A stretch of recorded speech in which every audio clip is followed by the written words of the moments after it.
Manasseh was 12 years old when he became king, and he reigned in Jerusalem 55 years. He did evil in the eyes of the Lord, following the detestable practices of the nations the Lord had driven out before the Israelites. He rebuilt the high places his father Hezekiah had demolished. He also erected altars to the Baals and made Asherah poles. He bowed down to all the starry hosts and worshipped them. He built altars in the temple of the Lord, of which the Lord had said, "My name will remain in Jerusalem forever." In both courts of the temple of the Lord, he built altars to all the starry hosts. He sacrificed his sons in the fire in the valley of Ben-Hinnom, practiced sorcery, divination and witchcraft, and consulted mediums and spiritists. He did much evil in the eyes of the Lord, provoking him to anger. He took the carved image he had made and put it in God's temple, of which God had said to David and to his son Solomon, "In this temple and in Jerusalem, which I have chosen out of all the tribes of Israel, I will put my name forever. I will not again make the feet of the Israelites leave the land I assigned to your forefathers.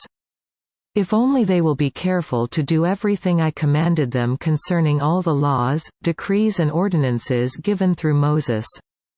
But Manasseh led Judah and the people of Jerusalem astray, so that they did more evil than the nations the Lord had destroyed before the Israelites.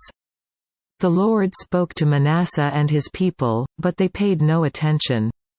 So the Lord brought against them the army commanders of the king of Assyria, who took Manasseh prisoner, put a hook in his nose, bound him with bronze shackles and took him to Babylon.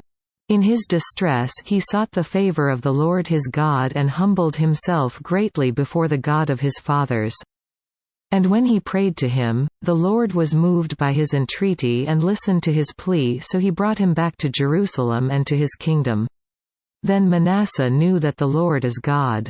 Afterward he rebuilt the outer wall of the city of David, west of the Gihon spring in the valley. As far as the entrance of the fish gate and encircling the hill of Ophel, he also made it much higher. He stationed military commanders in all the fortified cities in Judah.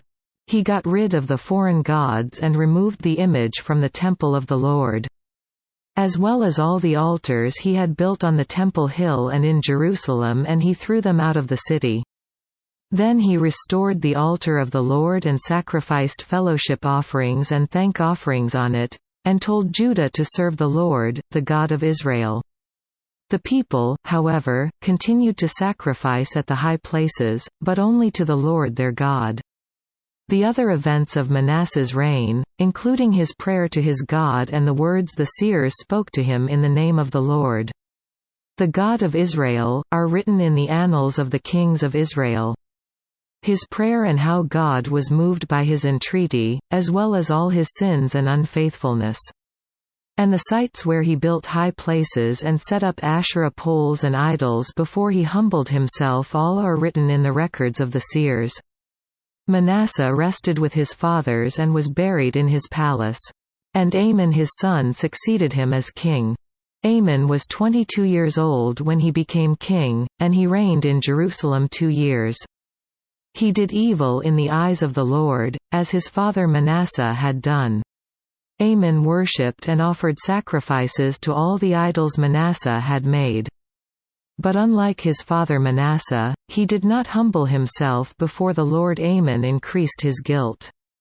Amon's officials conspired against him and assassinated him in his palace. Then the people of the land killed all who had plotted against King Amon, and they made Josiah his son king in his place.